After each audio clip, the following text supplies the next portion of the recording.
Salut les didactes, j'espère que vous allez tous très bien. Aujourd'hui, on va parler d'un sujet plus que bouillant puisqu'on va parler de l'arrivée d'Elon Musk et de Tesla dans l'écosystème crypto-monnaie et Bitcoin, une arrivée qu'on attendait depuis vraiment très longtemps. Mais on va essayer de voir un peu plus loin que juste la news. On va essayer de comprendre qu'est-ce qui se cache derrière, pourquoi est-ce que Elon Musk a fait cela, mais surtout, est-ce que cela peut avoir des bonnes ou des mauvaises répercussions sur notre écosystème dans les mois et dans les années à venir. S'il y a une chose qui est sûre, c'est qu'Elon Musk a déjà marqué de son empreinte l'écosystème des crypto-monnaies.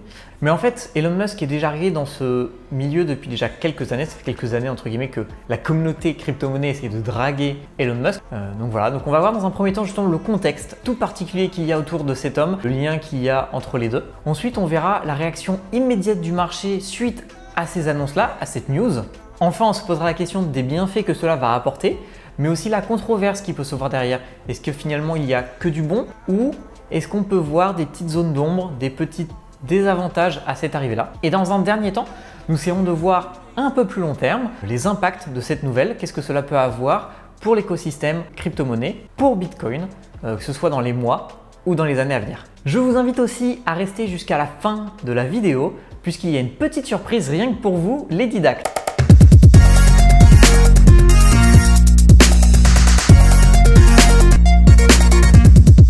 Alors, commençons par le contexte. Tout d'abord, il faut bien comprendre que Elon Musk nourrit les fantasmes de la communauté crypto-monnaie et Bitcoin. En tout cas, pour une grande partie. En effet, Elon Musk représente la modernité, le futur, l'entrepreneur qui a réussi, le génie, que ce soit au travers de ses différentes entreprises comme Tesla, SpaceX, même The Boring Company. Elon Musk nourrit vraiment beaucoup l'imagination et dans cette communauté où avec Bitcoin, on cherche à créer le monde financier de demain, l'après entre guillemets banque qu'on voit un petit peu comme des dinosaures. Naturellement, Elon Musk est une image qui nous rappelle beaucoup notre écosystème et on aimerait justement voir un lien entre les deux. On aimerait que Elon Musk adoube, accepte, adopte Bitcoin et plus largement les crypto-monnaies. Et pourtant, jusqu'à récemment, Elon Musk a fait totalement l'opposé. Il a toujours fermé la porte à une acceptation de Bitcoin et il est même allé jusqu'au contraire puisqu'il a dit il n'y a pas si longtemps que ça encore que le Bitcoin était aussi merdique que les monnaies fiat. Comprenez là les monnaies que nous utilisons au quotidien. Et évidemment, Elon Musk n'est pas bête. Ce qu'il disait ici, c'était forcément la pire insulte possible pour un Bitcoiner puisque l'objectif de Bitcoin est justement de faire mieux que les monnaies actuelles. Elon Musk est allé plus loin puisqu'il a tweeté régulièrement au propos d'une crypto-monnaie, mais pas du tout de Bitcoin, plutôt de Dogecoin. Dogecoin, pour rappel, c'est une crypto-monnaie un peu troll, une crypto-monnaie blague. C'est un projet qui est non sérieux, qui a été créé comme étant justement totalement drôle, une expérience entre guillemets sociale, qui finalement a tellement réussi qu'aujourd'hui Dogecoin fait partie des principales crypto-monnaies qui existent dans notre écosystème. Mais le fait que Elon Musk décide de dire que Bitcoin ne sert à rien et au contraire de mettre en avant Dogecoin montre tout à fait le fait qu'il s'amuse de cette situation. Elon Musk a justement compris les enjeux qu'il y avait derrière ça et surtout il s'amuse de cette situation. Il sait très bien que la communauté Bitcoin est une énorme chambre d'écho et donc en tweetant justement quelque chose contre Bitcoin ou quelque chose pour Dogecoin, il sait très bien qu'il va avoir de nombreuses réactions et ça l'amuse beaucoup. Ce principe de chambre d'écho d'ailleurs, notamment sur Twitter, mais sur les réseaux en général autour de la communauté crypto-monnaie et Bitcoin, on l'avait déjà vu il y a quelques temps lorsque J.K. Rowling avait demandé qu'est-ce qu'était Bitcoin, comment cela fonctionnait et s'il fallait en acheter ou pas. On s'est rendu compte qu'elle avait reçu des milliers et des milliers de réponses de personnes qui voulaient justement l'inciter à plonger dans Bitcoin. Mais on reviendra sur ce principe de chambre d'écho autour des crypto-monnaies si jamais le sujet vous intéresse, car il y a de quoi en faire une vidéo vraiment à part entière. Bref, pour résumer, en 2020, nous avions Elon Musk qui cherchait à se détacher le plus possible de Bitcoin et qui au contraire se moquait un peu de sa communauté en mettant en avant une autre crypto-monnaie, mais cette fois-ci totalement troll, qui était le Dogecoin. Le lundi 8 février 2021, tout a changé. La nouvelle fait le tour de la sphère crypto-monnaie en un instant, en un éclair. Tesla a acheté pour 1,5 milliard de dollars en Bitcoin. Et la réaction du marché à cette nouvelle est immédiate. En quelques minutes, quelques heures, le prix du Bitcoin passe alors de 38 000 $ à 45 000 $. À titre indicatif, au moment où je tourne cette vidéo, le prix du Bitcoin a continué d'augmenter et nous sommes autour des 50 000, 51 000 $.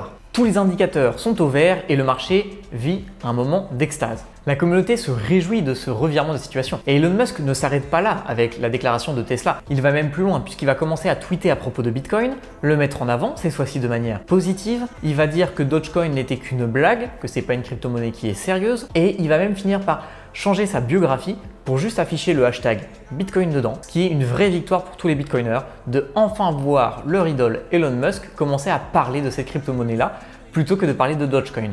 Néanmoins, il est toujours utile de se demander si cette nouvelle est réellement positive ou pas pour l'écosystème. Et vous avez été nombreux à répondre, mais vous êtes mitigés. En effet, il n'y a que 52% d'entre vous qui pensent que oui, c'est une bonne nouvelle pour l'écosystème. Les 48% autres sont soit contre l'arrivée d'Elon Musk, pensant que c'est justement quelque chose qui va être dommageable, ou alors ils sont mitigés, pensant que Elon Musk et Tesla qui rentrent dans Bitcoin, c'est toujours une bonne chose, mais que la communication d'Elon Musk, notamment sur Twitter, aurait tendance à pouvoir dévaloriser un petit peu l'image qu'ont les gens justement de Bitcoin et des crypto-monnaies. D'ailleurs, n'hésite pas à me suivre sur Twitter et rejoindre les 11 000 autres didactes qui me suivent tous les jours. Je poste quotidiennement des tweets pour parler de l'actualité, des prix, donner des petits conseils, des tips et astuces, enfin tout ce qu'il faut savoir pour pouvoir suivre correctement cet écosystème, en apprendre le plus possible et interagir au mieux avec toutes ces nouveautés. Essayons maintenant de voir s'il y a des bienfaits à cette nouvelle. Bon, tout d'abord, il est important de rappeler que même si Tesla a acheté et transformé une partie de sa trésorerie en Bitcoin, ce n'est pas la première entreprise à le faire. De nombreuses entreprises l'ont fait avant et on peut notamment nommer MicroStrategy avec son CEO Michael Saylor qui se sont donné beaucoup d'énergie justement à convertir d'autres entreprises d'avoir une trésorerie en Bitcoin. MicroStrategy était parmi les premiers à avoir fait ça, en tout cas à avoir lancé cette mode d'avoir des bitcoins dans sa trésorerie. Et Michael Saylor, au quotidien, essaye d'œuvrer beaucoup pour la démocratisation de Bitcoin. Donc voilà, c'est important de le rappeler, Tesla et Elon Musk ne sont pas les premiers à faire cette opération-là. Néanmoins, là où quelque chose change, c'est toute la symbolique qu'il y a autour. On parle ici de Elon Musk, qui est à certains moments la première fortune mondiale, à d'autres la seconde fortune mondiale, mais en tout cas quelqu'un qui est extrêmement influent dans le monde. Et on parle aussi de Tesla, une des entreprises futuristes les plus en vogue du moment. Il y a donc une très forte symbolique à voir cette entreprise avec cet entrepreneur adopter Bitcoin publiquement. Et c'est notamment le message auprès des institutions qui est vraiment très fort ici. Il y a quelques temps, Christine Lagarde passait sur BFM Business pour dire que Bitcoin n'était pas une monnaie. D'un côté, nous avons ce discours très réfractaire à l'adoption des crypto-monnaies. Et en même temps, d'un autre côté, nous avons Elon Musk et Tesla qui disent « Nous, on place 1,5 milliard de dollars en Bitcoin car on a confiance en cette technologie, on a confiance en cette monnaie et on va même accepter dans le futur, possiblement, l'achat de nos voitures directement en Bitcoin. On acceptera des transactions Bitcoin. » C'est vraiment très fort comme message.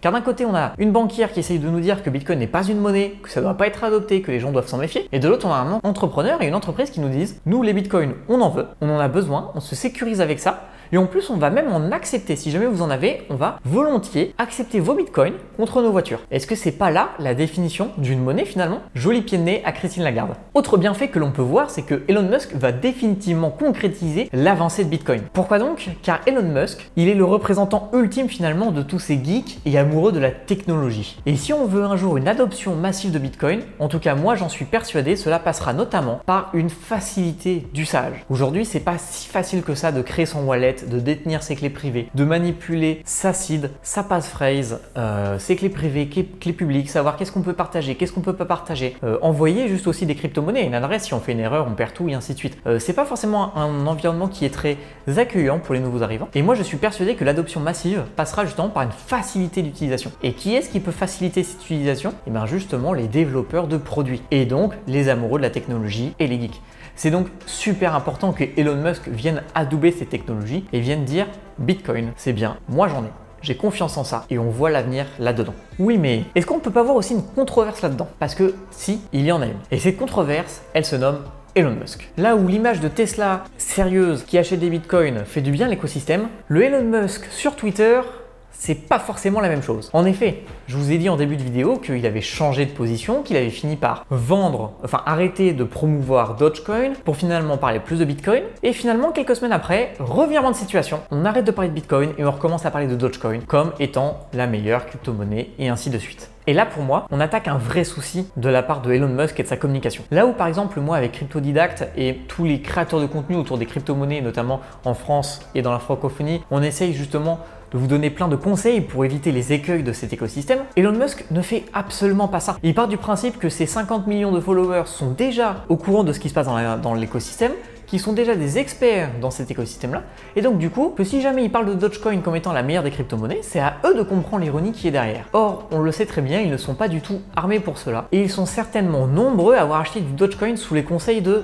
Elon Musk. Et là, c'est très grave parce qu'il y a un vrai risque financier. Il y en a beaucoup qui vont sûrement perdre de l'argent dans l'opération et donc se détacher des crypto-monnaies en pensant que ce n'est qu'une arnaque. Exemple parfait avec ce tweet que je vous affiche justement à l'écran. Elon Musk dit donc que si tous les gros détenteurs de Dogecoin vendaient justement les Dogecoin qu'ils ont, alors cette crypto-monnaie serait parfaite. Mais c'est un peu bizarre de dire ça, puisque à côté, Tesla, c'est du Bitcoin qu'ils ont acheté. Absolument pas du Dogecoin. Pourquoi donc? Pourquoi si Elon Musk pense que Dogecoin est la crypto-monnaie parfaite, pourquoi avoir fait acheter du Bitcoin à Tesla pour 1,5 milliard de dollars? C'est quand même une somme qui est conséquente, on ne fait pas ça au hasard. On se rend bien compte ici que Elon Musk est un peu ironique, qu'il s'amuse justement de cette chambre d'écho dont je vous parlais tout à l'heure, mais c'est vraiment pas cool pour sa communauté qui, elle, va suivre bêtement, entre guillemets, le call de Elon Musk. Et j'entends déjà certains au fond là qui me disent « Oh mais c'est pas grave, c'est la sélection naturelle, ils avaient qu'à se renseigner avant d'acheter du Dogecoin, ils avaient qu'à pas suivre aveuglément Elon Musk. » Oui, d'accord. Je suis en partie d'accord avec ce discours, mais qu'en partie. Le souci, c'est qu'aujourd'hui, les crypto-monnaies, c'est un peu le Far West. En tout cas, ça l'était il y a quelques années. C'était compliqué d'entrer dedans, compliqué de comprendre qu'est-ce qu'il y avait, compliqué de chercher l'information. Et en fait, ce, entre guillemets, Far West participait à la mauvaise image de l'écosystème des crypto-monnaies. Et si aujourd'hui, on veut que ce soit accepté mondialement, si on veut que ce soit enfin reconnu comme étant quelque chose de sain,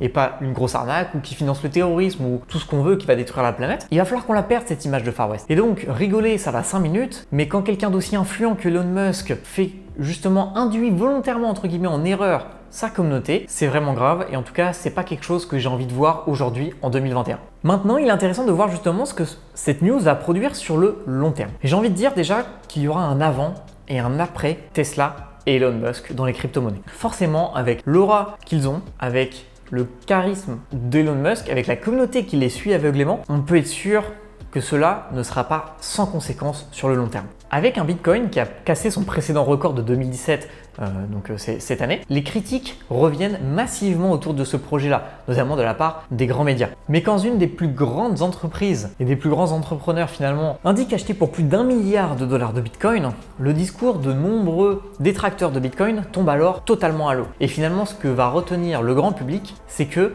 justement des grandes entreprises commencent à en acheter et ça va apporter du sérieux autour de cela. Donc c'est vraiment quelque chose de positif et je suis quasiment sûr que dans les mois à venir et les années à venir, nous allons voir justement un phénomène très intéressant où de plus en plus d'entreprises vont sauter le pas et transformer une partie de leur trésorerie en Bitcoin. Aujourd'hui, je pense qu'elles sont nombreuses à hésiter, à regarder avec intérêt les crypto-monnaies, une certaine inquiétude de ne pas vraiment savoir comment ça fonctionne. Placer de la trésorerie sur une crypto-monnaie, c'est important pour une entreprise, sa trésorerie, elle ne peut pas se permettre de la perdre. Donc forcément qu'il y a des questions autour. Mais justement, l'arrivée de Tesla dans ce monde-là va finir de rassurer, j'ai envie de dire, ces entreprises-là. Et je pense qu'on va connaître un mouvement où de nombreuses entreprises vont transformer leur trésorerie en Bitcoin. Et donc finalement, c'est quelque chose de très positif pour l'écosystème. Surtout quand on y pense sous l'angle de l'offre et de la demande. L'offre de Bitcoin, elle est stable et elle va même en diminuant. En effet, tous les 4 ans, 210 000 blocs, il y a un phénomène qu'on appelle le halving où la production de Bitcoin est divisée par 2. Donc on a d'un côté une offre qui diminue dans le temps et de l'autre côté, on va avoir une demande qui va être croissante, voire exponentielle, avec de plus en plus d'entreprises qui vont vouloir transformer leur trésorerie en Bitcoin. Mécaniquement,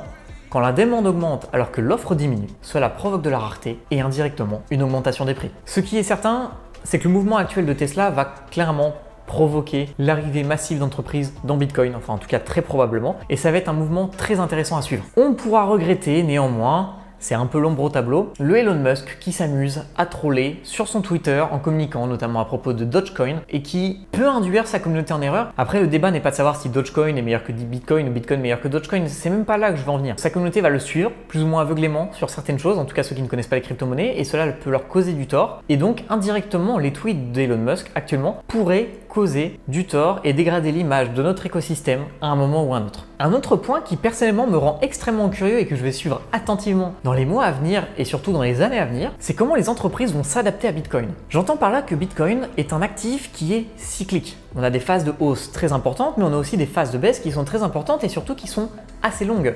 On le sait, Bitcoin a fait plusieurs bulles dans son histoire. C'est quelque chose de normal pour cet actif-là, c'est comme ça qu'il se comporte. Et derrière, nous avons mis 3 ans finalement à nous remettre de cette phase haussière, 3 ans de phase baissière durant lesquelles justement Bitcoin perdait en valeur. Et je suis très curieux de voir comment les entreprises vont réagir dans cette phase-là. Est-ce qu'elles vont revendre leur Bitcoin? Est-ce qu'elles vont les conserver? Comment vont réagir les actionnaires? Aujourd'hui, c'est très facile de soutenir un CEO qui te dit moi je veux passer une partie de notre trésorerie en Bitcoin, ça fait que d'augmenter, donc notre valeur va augmenter. Oui, ok, forcément tous les actionnaires sont d'accord. Mais quand ce sera l'inverse, quand Bitcoin commencera à diminuer, je suis pas certain que les actionnaires seront si rassurés que ça. D'ailleurs, n'hésite pas, donne-moi ton hypothèse en commentaire. Je suis vraiment très curieux de voir ce que toi tu penses de tout ça, comment les entreprises vont réagir. Et ce serait très intéressant de voir justement dans plusieurs années, de ressortir cette vidéo-là et de voir si certains avaient bien pronostiqué l'attitude de ces entreprises. Je vous ai annoncé en début de vidéo que Cryptodidact a une surprise pour vous. Et bien cette surprise, elle est simple, je lance mon serveur Discord. L'objectif derrière cela, c'est de créer un espace où tous les didactes peuvent se regrouper afin d'échanger, d'interagir, de se questionner, de se répondre les uns les autres, enfin bref, de pouvoir juste discuter entre personnes qui aiment les mêmes choses, donc ici les crypto-monnaies, l'apprentissage et qui ont juste envie de découvrir ce milieu encore plus. L'objectif est finalement de créer une vraie communauté d'entraide. Apprentissage, trading, mining, news, actualité, analyse, tout sera possible. On pourra aborder tous les sujets, il n'y aura strictement aucun tabou. Je serai personnellement présent sur Discord évidemment pour pouvoir échanger et interagir avec vous. Pour moi, c'est quelque chose de vraiment très important, l'interaction.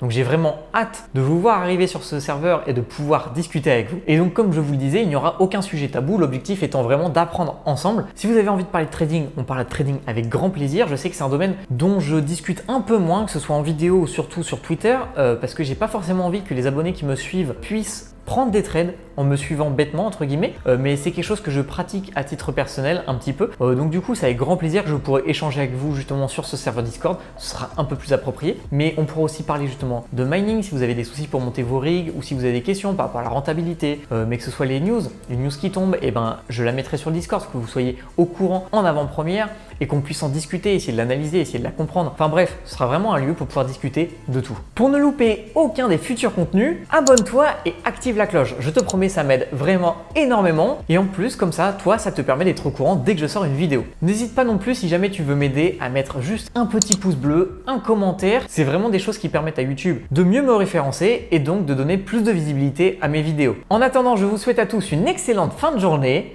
et à très vite.